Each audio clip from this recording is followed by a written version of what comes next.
You can crack open the can there, Cian. Oh, yep, I will. Unexpectedly refreshing. Hey everybody, this is Richie from the Metal Cell Podcast. I'm delighted to welcome Jake and Cian of God Alone. How are you, lads? Hello. Good. Very Good good. to have you. Cheers, boys. Cheers. No hassle. It's unexpectedly Unexpectedly refreshing. refreshing. It's actually way nicer than you think it'd be. Very nice. So, lads, what's the crack? I'm delighted to welcome you on the show. The last time you were on, would you believe, was in 2019.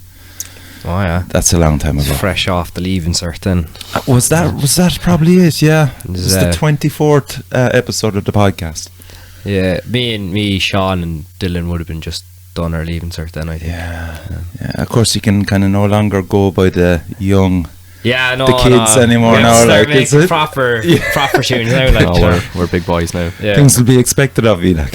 Oh, you know it. So what's the crack now? Are you all in Cork, or where are you? I mean, is college over for some of you? Or- I'm finished college now. I just did 4 years in the School of Music. Whoa, 4 And, years done and dusted. It was nice, you know, it's a nice building, like, but yeah, no. I'm still doing what I was doing like 4 years ago. Just, Okay. like, chilling around working in a bar. But Right. it's nice. It's It's nice, nice to be done. You Like. know more about tunes now. Yeah, I know a bit more Yeah, about tunes. me and Dylan and Sean are in third year. Well, like, I'm in the School of Music doing popular music, same as Cian.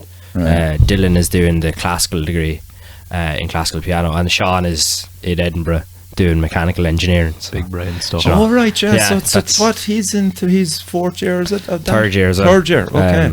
Jack is in second year of the popular music one as well. Right. But, yeah, Sean is doing mental brain stuff. He's too smart. too smart for his He's own smart to good. be hanging around with us. Anyway. Yeah. And Dangerous mind. so are you all of you back in Cork now? Back the for the summer, summer now, yeah, and then All of Sean you. is going to Yeah. go back to Edinburgh. But it's very nice. He still has the apartment over there, so we might be visiting him and stuff. Okay. That'll be gas. So that's class then. So the fact that you're all around, what's your plans then for the next month or two? Are you just going to be jamming, or do you? I know you have a gig coming up. We have 2 gigs in June now. We have the one on the 9th. Oh yeah, Which that's is Vexed. the Vex. Is yeah, that that's- ye? Yeah, Oh, cool. Face reveal. Face reveal, yeah. Yeah. That's that was thing that like we're all kind of organising now. But the first one of that is in Fred's on the 9th, and then That's with Mossy, is it? Mossy, yeah, and a DJ called Ladrine. He's I think. class He is as class, well. yeah. It's kind of, I don't know. It's like a big blend of different things, because the idea was like no one's really dancing at gigs anymore, which is kind of a weird thing. Like, you know, when you think about, oh yeah, I'll go to a gig where they're playing music and Yeah. like no one is dancing. So we're like trying to, and obviously we're It's quite the age-old into it. problem. Yeah, Yeah. we're quite into our dance music, so we're like, oh, we should do our bits, have some like indie lads like Mossy as well, and then have like a DJ also doing stuff. So Yeah. hopefully it'll bring like some like scenes together and make people dance. So that's that one on the 9th. So that's up in Fred's. Yeah, in Fred's. And Okay. then after that we have, is it 23rd? 23rd. 23rd in Ennis. That'll be We're playing class the as well, yeah. Glore Theatre, which is class. Oh my God, that's Yeah. a beautiful building. I was Yeah. I think I was there 10 years ago for like a school play thing or something. Yeah, It's massive. Like, my but- wife's sister was the manager of Glore for Oh, ages. class. So we got Yeah, a tour yeah. of the building and everything. Yeah, it was a beautiful building. Yeah, That's it looks cool. It's So- huge, yeah. We're playing there with Black Pope, they're called. They're they doing from? like an Irish tour, so it's good. I think they're based in Berlin. So Oh, I think right, they're okay. from Cork originally though, No which way. is cool. Yeah. Jesus, okay. But no, that'll be a laugh. Now I've never played a theatre or anything. yeah, it'll be one of the biggest Yeah. gigs we did, like biggest venue. So No, and that'll then be our class. tangent. Yeah, that'll be very good crack. That's We're some lineup. Jesus Christ. We're going to go over for the 3 days and You camp have it to. as well. You'd I'd have say. to. Yeah. Oh, Just yeah. immerse yourself in that. Oh, it's going to be rough. And then we'll just kind of go over then a few of the gigs that you have done. You did the English tour there. There was 5 nights, wasn't it? Oh yeah, that was Yeah. great crack. What was the particular highlights out of all those nights? I know you played Nottingham before, and you went back to the same venue.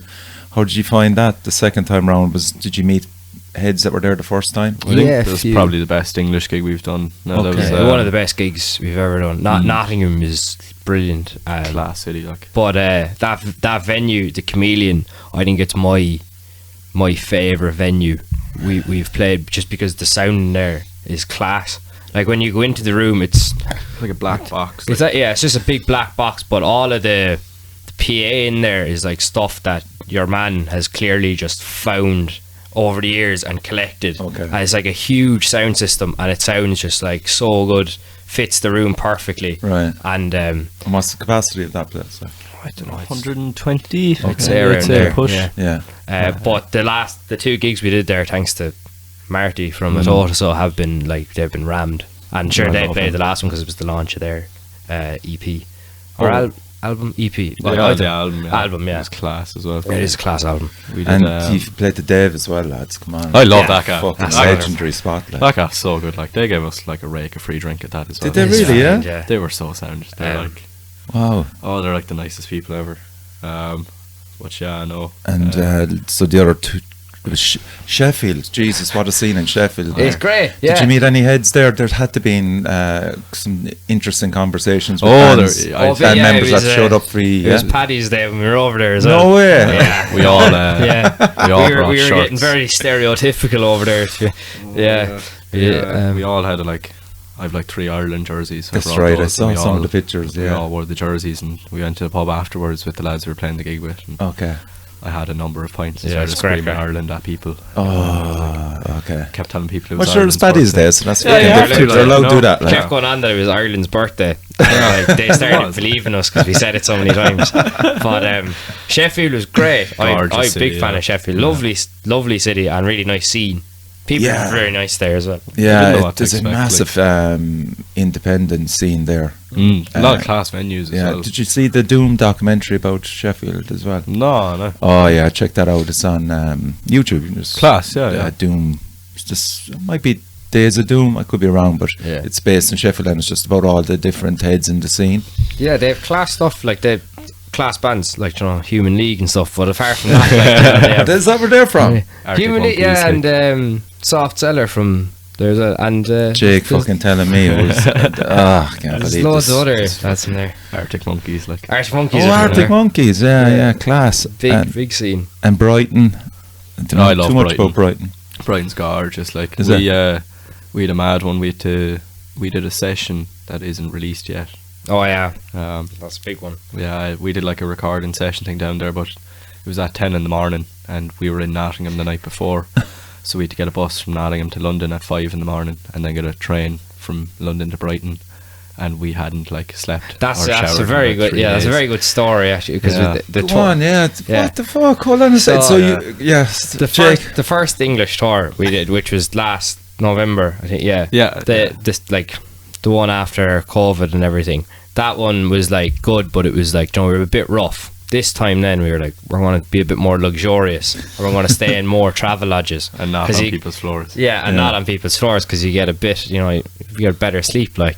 But it was going really well. London Travelodge, brilliant. Sheffield Travelodge, Beautiful Travelodge. Leeds, we had 2 separate rooms for us. Oh, so comfortable.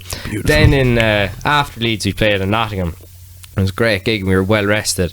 And then that night, like where we were staying, is like in Guy we know's house, which is, it's a bit outside of like the city, so we'd have to travel there. And by the time the like gig ended, it was quite late. So we were like, might as well stay here. The bus is in like 3 or 4 hours. Like, so eventually went to your man's house, and then we were just lying on the sofas, and then we started. was Just, there drink involved now at this stage? no, No, not no, really. no, we were just just- kind of, Like I don't know. exhaustion. No, Yeah, pure we exhaustion. got really tired and Delusion. really weird very fast, and we were on like there's like sofas. We were all in the front room. We were all like half asleep on them. And we had like a big like deep meaningful conversation with each other. Then we started going on about dreams, and we were Right. going on about Sleep paralysis. we were going on about sleep paralysis Yeah. and stuff, and then we were going on about the man that I christened the man. And he's a Concept of- big fella. The concept of the man. You'd be having like a nice dream, and then like the man shows up, gets you. and it gets scary. Then There's always a man at the Um, end of the room. Like when this you're trying to is sleep. related because then we went out of Nottingham with no sleep, and we were waiting for the bus, at 5 a.m. in Nottingham, and there was like people around, and we were all just like going, "The man," to each other. People were staring at us, and we got into Brighton, record that session, and we were still like, had no sleep, like our massive bags. We were all just going, "The man." Jesus Christ. The gig we played, he was a big team in that gig as well. Yeah, It's like- we looked insane. It's probably the roughest we've ever played a gig. Really, Like, yeah. Hadn't slept or showered Yeah, about 3 but like, days. you know, class, that, like, the, lethal, yeah, the, yeah. the concept of the man. Did you all figure out that this man, in your dreams, you all had some experience of it, and then that you were all just going, It's like "Holy a- shit!" Yeah, like yeah. as long It's as like we a all known each collective- other, there was suddenly this thing Yeah. comes He's up the that you. man. He's the man. Like, It's like a collective thing that you Yeah. never really think about until someone says it, and you're like, "Shit, I know the man." I've yeah, you encountered never the really man. have a conversation unless you're like, you know, into your dreams and stuff, which we're not. Obviously, we never talk to each other about our feelings and No. stuff. Then, you know, the no sleep kicked in, and we were like, "Do you ever think with the man?" Like, and then we got a bit scared. Then, like, you couldn't go to the toilet. It by was yourself. actually, I was, Yeah. I'd been up for a while. I was actually got a bit scared. Your man's house was huge as Yeah. well. Okay. So I was like, Yeah. looking behind myself, like in the jacks, like. Ah, that's fucking brilliant. Set list for those 5 gigs. How did you decide the songs? I think everything we've been playing since post lockdown is all new stuff. Mm-hmm. So like we started writing the next release that we have coming out in. Some of those songs are years old, like 2 or 3 years, and then Yeah. the rest of them were written in the middle of the lockdown when Yeah. we could like meet up again and go and Okay. practice. Okay, so But like, I think it's all new stuff. I don't think there's anything. Well, we we're do playing. play Mad Thing Oh yeah, a few times. Yeah, we played Mad Thing a good bit. Okay. when Last we were EP. away. But a lot of it is new, just because we were like, this is more so the direction we want to go down. I suppose and it's understandable like as when, well. especially because when we'd be away, like we'd be like, oh, this is a new audience and it's their first time seeing us. What's the best thing we want them to see? And it's kind of the new stuff we were writing. Obviously, we love our older stuff, but it's new. Like, so you want to play it. Like, And how many songs did you bring with you for those gigs? I think it was And like how many- 6 or 7. I think like our Okay. songs are Yeah, they're fierce long, long. like- so you Yeah, get away yeah, between see, yeah. 5 or 6. Like so it'd be like an hour, but with 5 or 6 songs. Okay. Yeah. And also just us being stupid and dancing around the place in between Oh, stuff yeah, yeah. and doing big feedback. Okay, things, so there's a bit of improv. Yeah. Improv as well. Yeah, what song ended up with fucking "Oh Roshi de Vahawalia"? Oh, Was that- No, Paddy's- no, it's the Rattling Bog. Oh, Rattling Bog. Yeah, What Jesus song was Christ. that? That was Was that Paddy's Day? Kung Fu Treachery. Yeah. There's usually a sample of Black Dynamite yeah. from the movie, and we were like, it's Paddy's Day. We should do something weird now. So we did. Jake is really good at doing the Rattling Bog. I am very So good at we're doing the like- Rattling Bog, yeah. but in that video I made an awful bollocks of it because I repeated the same thing about 3 times. I was sweating, the pressure was on like I don't think anybody would have bulged on it. they couldn't understand us anyway, so like we just looked mental. But We did proper like stereotype stuff that day. yeah, That's we fine too, Rattling you know what I Bog, mean? like, It's so funny. Like Jesus Christ. I mean, so you're on about kind of COVID, before COVID, after COVID. Like, do you find that your writing styles have changed much between before and after COVID? I'd say big time. yeah. Yeah. In what way? Like I think we're always a band that's like been changing since we started, because obviously we started like good while ago now, and we are still like learning music really. We're always learning music, but like still really new to it when we started. So what we were doing at the start and what we're doing now is very different, but it's a bit the same, but it's quite different. And the way we'd be writing stuff as well is different. Like we go about it a different way. At the start it was just like having big jams and then picking little riffs out of it. Were you recording those jams? Yeah. Yeah, It was a okay. fair few of those. Yeah, that's what I was wondering. from like years Yeah. back, and then just picking out little bits. And the way we've always written is like it started just having a jam, picking out riffs, and then being like, this is good. And then when we started doing more gigs and stuff, I think around the time of the self-titled EP, Yeah. the songs on that were written with like showing our influences a lot more, not like, oh, we're going to be like a post black metal band now, because we were like, oh, we listen to way more than that, why are we just limiting ourselves to one genre? Then we got a bit mad about that kind of crap, and we were just like, I really like this one little bit of this song, Yeah. let's put that somewhere and change it, and then let's get this other thing and keep melding stuff together. Like, and who's feeding into that? All of you, or just it's maybe 3 or 4? It's mostly me or Cian. Okay. Would start with like, wouldn't it be funny if we did this kind of idea, and then like the rest of them will go, yeah, sure, that would be very funny, and then they'll do it as well. And it always, like, it's worked very well. Now when we're writing songs because of COVID, a lot of the stuff on the new album and newer like ideas because we're kind of jamming out stuff from another thing now.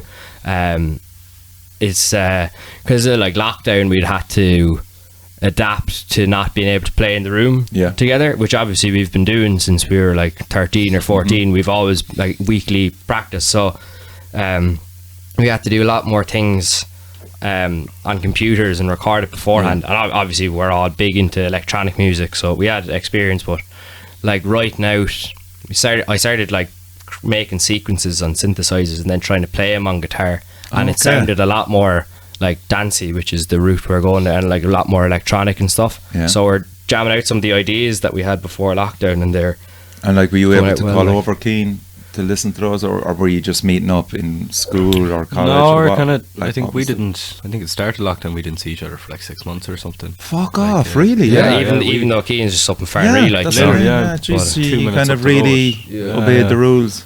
No, we went for it, in fairness. But except we had to post a few t-shirts, like, but you meet up in town, then it'd be nice. But we never kind of sat down in each other's houses and did tunes like that must be crazy for a band that has just always been together like a gang, you could say, like, and feeding off each other's buzzes in the rehearsal space. It was weird, like, you know. So are the new songs then the fruit of that kind of isolation COVID period? Are they or were they developed past? They're kind of COVID? half and half. Like, I think that like a lot of the songs on the next thing we bring out, which will be later in the year, have been things that we wrote before COVID. Okay. And then because of COVID, because with COVID and everything, like, you're kind of locked in yourself and you're thinking about like little bits, for me anyway, like thinking about tiny bits of music and what way you could do it, and it gave us time to really think like, what kind of way do we want to be presented when we come back, and what kind of an impact do we want to make. So it gave us time, and then when we were able to meet up again up in like Richie's in Dublin Hill or whatever, we changed a good bit of the songs, but the ideas were still there from like gigs that we'd done before COVID, but then we were able to change it because we were listening to like new stuff over COVID. It gave us time to listen and regroup. And what was that like for you, Cian? You know, the whole experience of just being away from the lads and then coming back and suddenly trying to sort through, because I think everybody has this idea about God Alone that you probably have fucking 200 or 300 fucking songs like backed up, and you know, we've after the next thing we release, we have a whole other album. Of course you do, completely written. There's like I think there's like 20 different songs, things made for it now, so we just have to go through and pick the ones that are best. And it could even like not be a full song, it could be literally 30 seconds of a full thing that I made in Ableton or something, and we'll go, that'd be cool to put in for 30 seconds into this other song, because that's the way we write. We just kind of, when we're writing, it's kind of like remixing loads of influences we have. Like a big jigsaw puzzle. Like, you strike me also as a band that you can kind of, I'd say, play any type of metal, any genre of metal, like, and make an album out of it. So like, how are you going to decide, we'll say for this upcoming release, like, how do you decide what direction you're going to go? Is it dictated by the songs, or is it just dictated by how you feel yourselves with the way you want God Alone to move? I know you're always going to go, it has to be dancey and stuff, like, but like you could do a fucking black metal album, you could do a doom metal, how do you get that right balance? I think like the stuff we've been writing, especially since the last EP and like the next release we do now, is like, we get really obsessed with one band or one idea for like a week, then write a song in that style and then move on to something else. And what was I going to say? I kind of, what was I going to say? I've forgotten my own point. But I think like, we were like genre conscious, do you know? We aren't, I suppose. Like, genres are handy because you can break things down. Like when we're writing songs, it kind of changes genre a lot, and Of course it's it does, handy yeah. to go, oh, we'll take it from like the disco bit and then we'll go into the black metal bit afterwards. So there's always that. Yeah, it's handy for that, but I think that like it's all the same notes really in music, so there's no point Just with distortion or not. there's no point focusing on one genre. I think for any band, if you're listening to other things, you might as well mix it up to make it more unique. Yeah. The dancey thing with us as well started as like for me anyway, because we're kind of like hyper people normally, and we like want to move on from things very quickly. But a lot of like, you know, like doom metal or black metal is very focused and repetitive, and some of it can be slow. I'm like, this is really cool, but I want to run around the place and like jump up and down, and obviously like dance music is a very physical kind of music, so we were like, oh, let's put more of that in so I can shake my arse. And then it just got more and more. It's like, oh no, I can't, it's not shaking enough, we need more pounding dance grooves. So like kind of keen, maybe get back to where you kind of lost your thought, like kind of describe the evolution of a typical God Alone song then. Usually starts with like a big drone. It's very easy to start a song with nice, lovely calming drone. And then there's like, we might do like a 4 to the floor thing with like an offbeat hi-hat drums. And there might be a bit of screaming for a bit, and then it might get a bit sad for a while, but it always comes around in the end. Then probably a big wall and eyes at the end of it then. But it's a nice old formula, like. But no, the album, or sorry, the next thing we release is like, it's not like, the kind of emphasis is on dancing, I suppose, but there's a lot of depressing stuff in it as well. Like it's all, I don't know, it's like life, like, you know. Sometimes you're. And does it actually follow a concept? No, well, it does and it doesn't. We're kind of following the concept at the moment of like nothing as a concept. It's like That's Seinfeld music, like it's an album Legendary. about nothing, like. But like the way we'd write lyrics is just taking like little word, like finding words in a dictionary and going, I like that one, and then just jumbling up a selection of words until they make sense and then fit with the rhythm. And William S. Burroughs. Yeah, it's a big data thing, but we're like, oh, that's cool, because if you actually wrote proper lyrics and showed it to like lads you've been friends with all your life, they'd be like, what are you on about there? Like, what are you on about, you fool? But like, you know, it's cooler to just have like really cryptic things, and then people can go, oh, he's on about a monkey or something. They can tie their own ideas into it. Let's talk about the Lockdown Volume 1, so it doesn't get any fucking stranger. Go on, see if you can remember the title of it. Oh no, I can't. No, we can't. Come on, the fuck. That title is there's a website that makes random wine reviews. That's the songs on it. That's all the songs in it. Right. I think Cian came up with the title of the EP. We're like, Cian, what's a big long sentence? No, it's another one. It's a intellectual phrase. Oh, intellectual phrase generator. Yeah, just picked between a few. The blindness of relativity is upon closer examination almost idyllic in its polymorphism. Yeah. I think it kind of like, it makes sense in a way. Yeah, it's kind of a nice metaphor for us. It's like, oh, that looks. You're listening and you're like, wow, that kind of sounds like a bit like smart. Then you read into it and you're like, that actually means nothing. Yeah. These lads are, what are they on about? That's kind of what we're. Like so that, like the song titles are hilarious, but like the music itself then is quite serious. But again, there's huge scope to play around with it in the listeners' ears anyway, because I mean I was thinking like, fucking hell, the first song which I'm going to play, that is pure like detective noir. And beautiful saxophone. I mean, like Harry Bosch, you know, that kind of thing.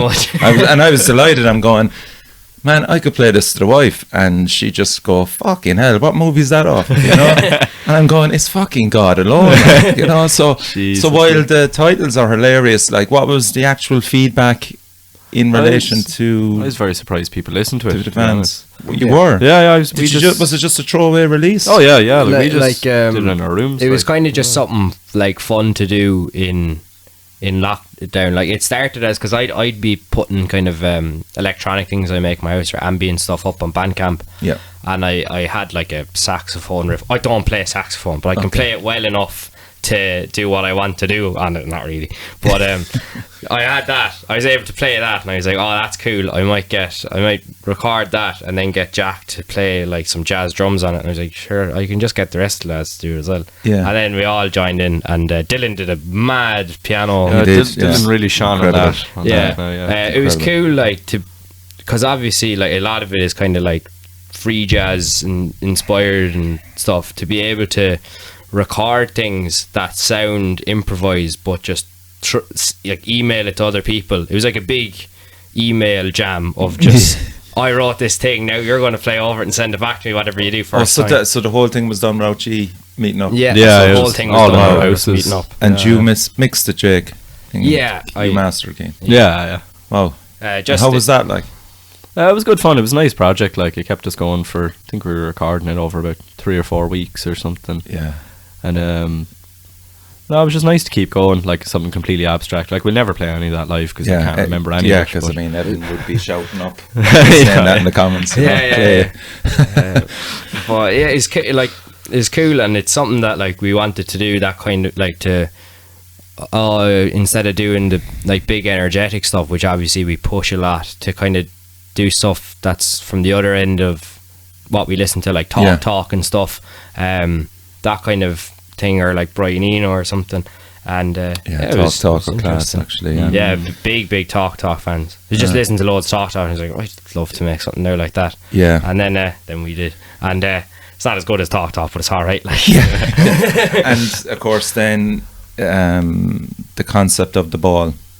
Oh yeah. Does time itself manifest itself as the horizon of the ball, lads? Can I answer that question? That's a Sean Thompson question on Sean Thompson said that, I swear to God. I don't know how. I think it might be from some other philosopher, as if Sean is a philosopher. I'm sure. The way I thought about it was it was one of you had to submit this. What would you call it? What would you call the thing that you have to submit into college? Like a thesis.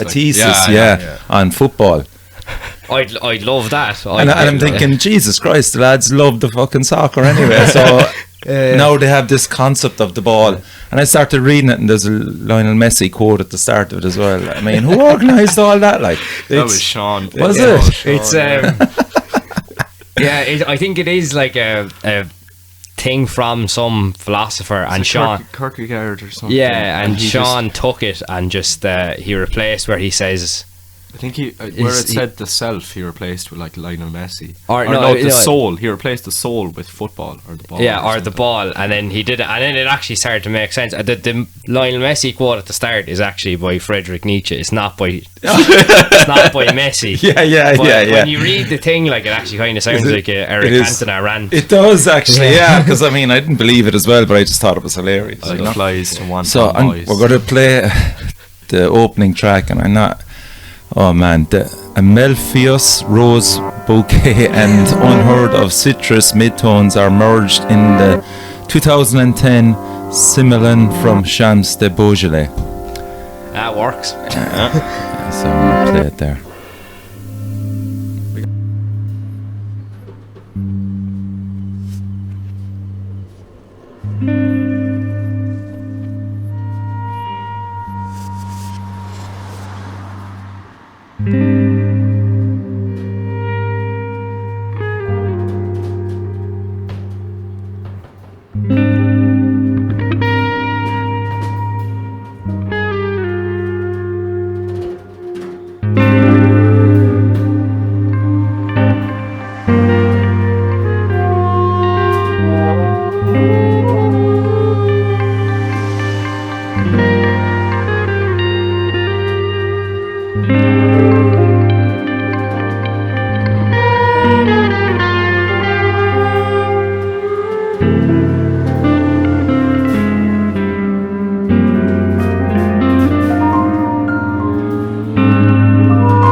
Okay, we're back, and I'm not going to fucking repeat the title track of it again.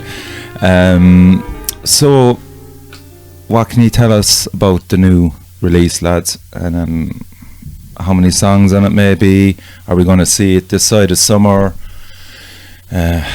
What can he reveal? You keep going. Oh, we got really exciting news. Exciting news.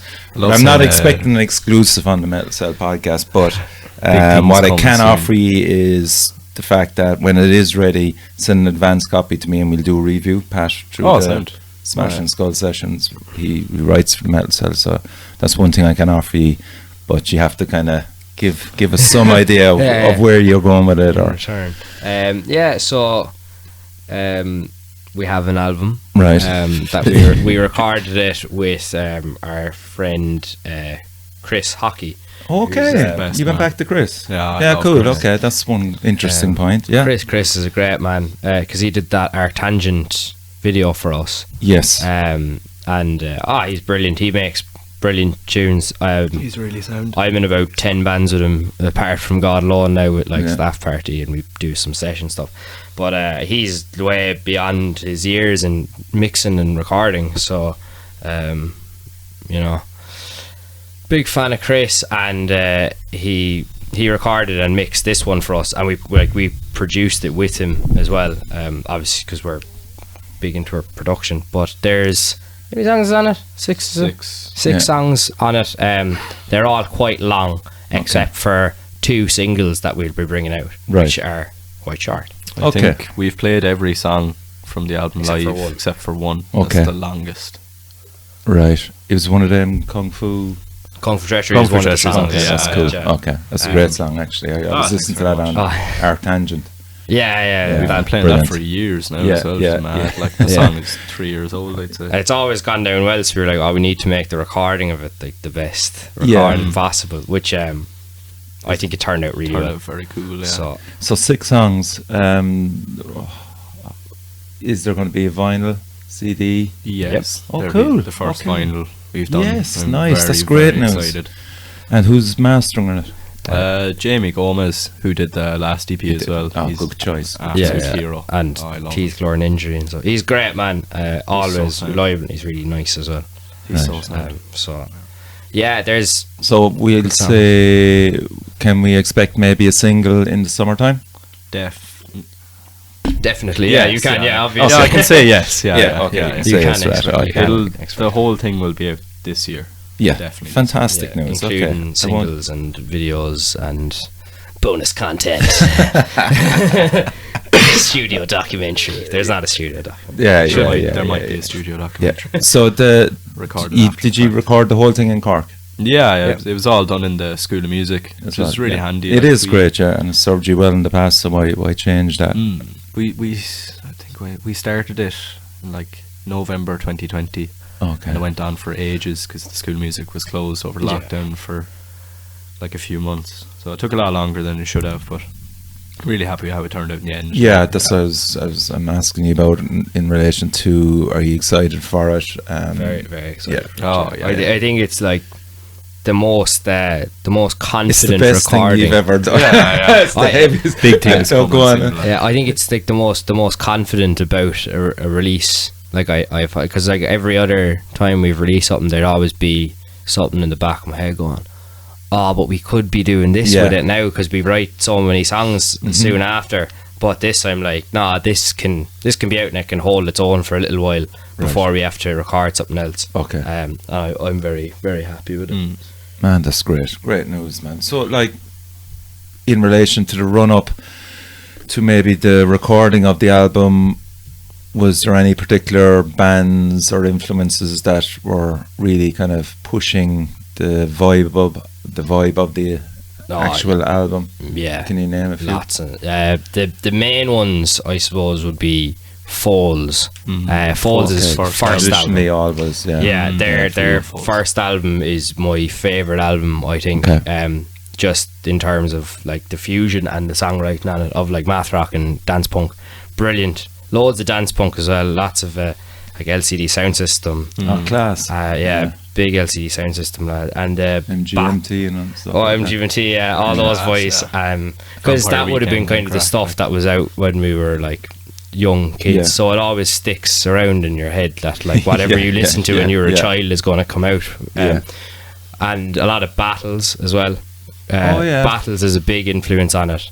They'd be kind of all the outside influences, and then there's still a lot of metal on it. There's one song, the really long one, that has a bit of like a car bomb and Meshuggah kind of thing at the end. Right. So We got a bit periphery with it. we got a bit stage. genty with it, and then As you can. Oh yeah. yeah, we got quite genty. Then there's other ones that are kind of like psychedelic inspired. Like there's one song it's kind of like Altered Hoursy, and also like kind of krautrocky as well. Like there's kind of a Can influence. There's loads. We have a big massive playlist. Of course you do, yeah. But I'm happy with all the influences and how they influence. I didn't feel cheated by any of the stuff I listened to, so that's good. Jeez, that's mad now. You said the Battles as well. A lot of them bands I was listening to as well, a good few years ago. And, some of them don't seem relevant anymore, but like you can't not knock the influence they've had on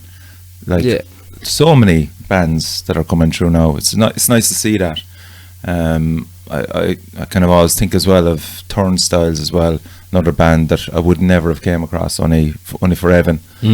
And seeing them over in London was just incredible, the way they've gone. Yeah, you can see that their influence as well was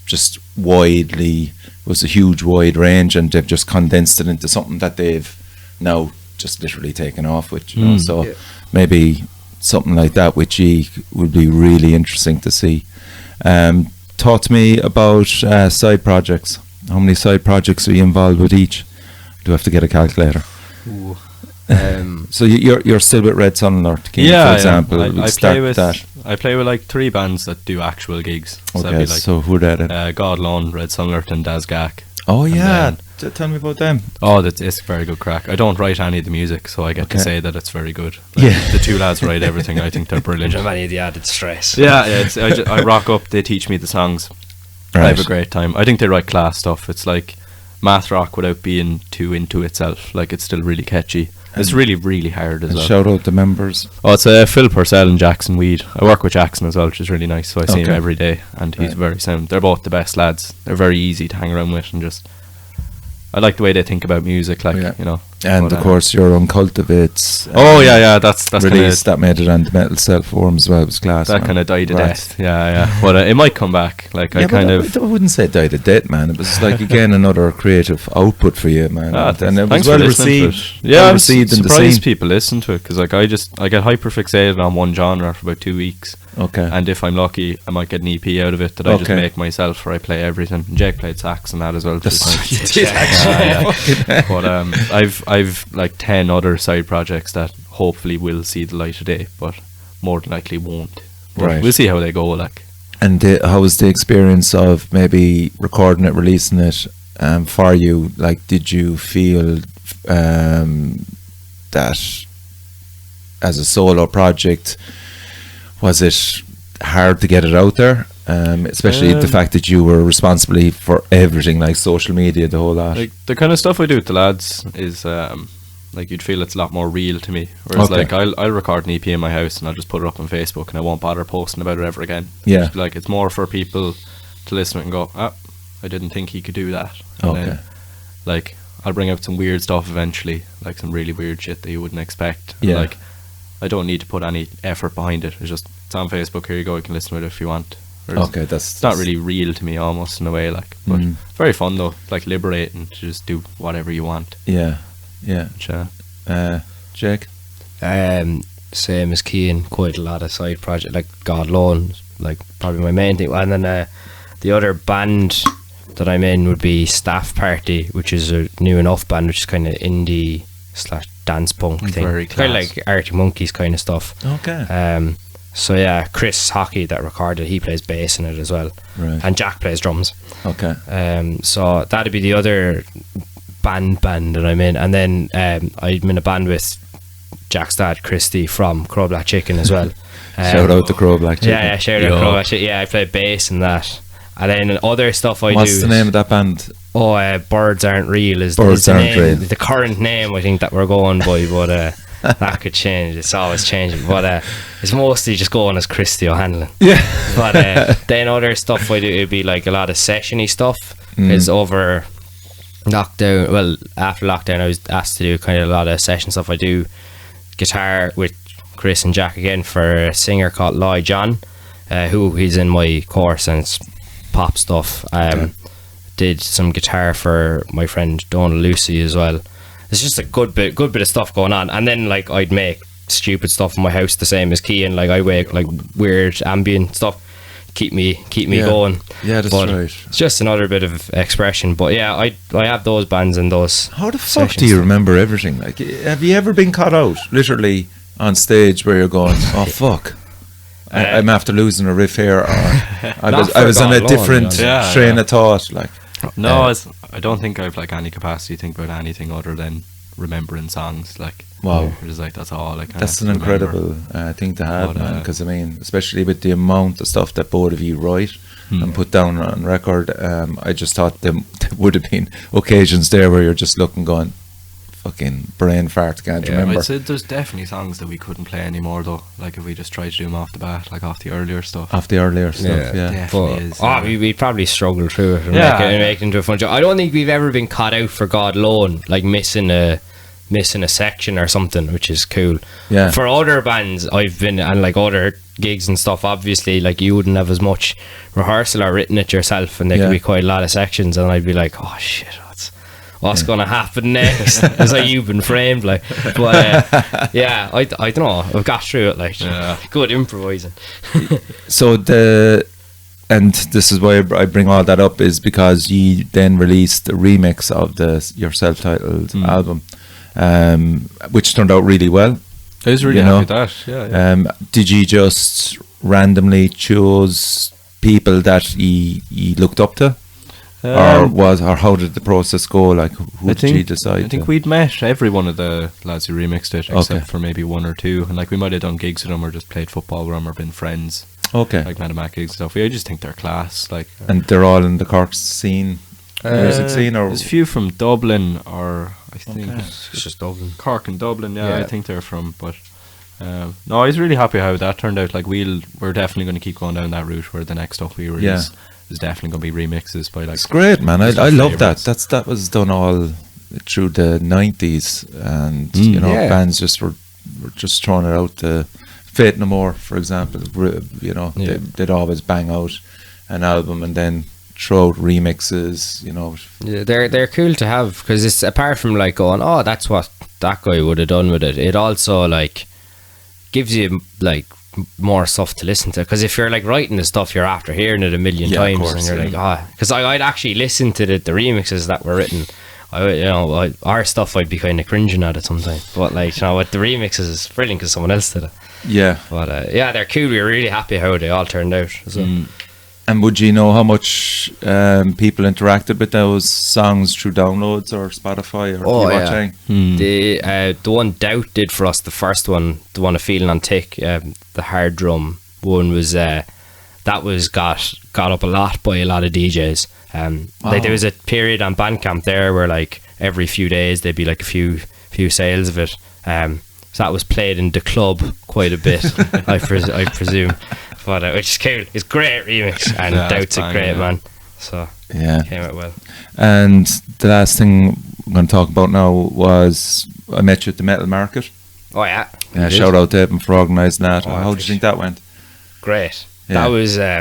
That was a brilliant thing to have, and I hope there's more of them. I think there is. Yeah. Just be like, apart from like, excuse me, it was nice, being nice to sell a bit of the stuff that like you'd have left over or whatever, and like give people more of an opportunity to get it, because a lot of the time at gigs like you're kind of running up to the merch stand, you're all sweaty and they're like, can I buy a t-shirt? And you're like, no, go away. I don't want to sell you it. But it was good, and it was also nice because you got to see a lot of people.